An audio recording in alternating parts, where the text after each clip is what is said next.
బెంగాల్‌లో ఓ పక్కన జరుగుతుండగానే రెండో పక్కన తృణమూల్ కాంగ్రెస్ మమతా బెనర్జీ గ్యాంగ్ గ్రౌండ్ లెవెల్‌లో సాఫ్ట్‌గా తమ పని తాను చేసిపోయింది. అది బయట పడతదనినే ఇప్పుడు అసలు రచ్చ చేస్తోందన్నది అర్థమవుతుంది.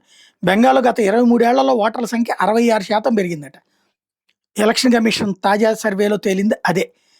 2002లో పశ్చిమ బెంగాల్ మొత్తం ఓటర్ల సంఖ్య 4.58 కోట్లుంటే 2025 నాటికి 7.63 కోట్లకు పెరిగింది. 2002లో ఓటర్ల సవరణ చేపట్టినప్పుడు బెంగాల్‌లో 18 జిల్లాలుంటే ఇప్పుడు ఆ సంఖ్య 23కి పెరిగింది.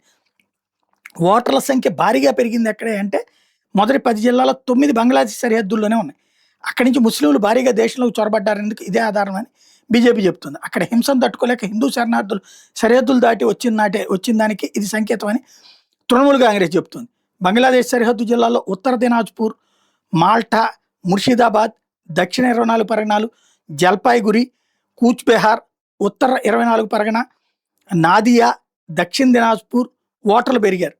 ఒక బంగ్లాదేశ్ సరిహద్దులో లేని బీర్భూమ్ జిల్లాలో 73.44% ఓటర్లు పెరగడం గమనార్హం. ఇది ఆందోళనకరమైన అంశమని బీజేపీ సీనియర్ నేత రాష్ట్ర మాజీ అధ్యక్షుడు రాహుల్ సిన్హా చెప్తున్నారు. అయితే బంగ్లాదేశ్లో హిందువుల జనాభా 23% నుంచి 8% తగ్గింది. వాళ్ళంతా చైనాకి వెళ్ళలేదు. కొంతమంది అస్సోం, త్రిపురకి వెళ్ళగా భారీగా పశ్చిమ బెంగాల్కి వచ్చారంటూ మరోవైపు టీఎంసీ చెప్తోంది.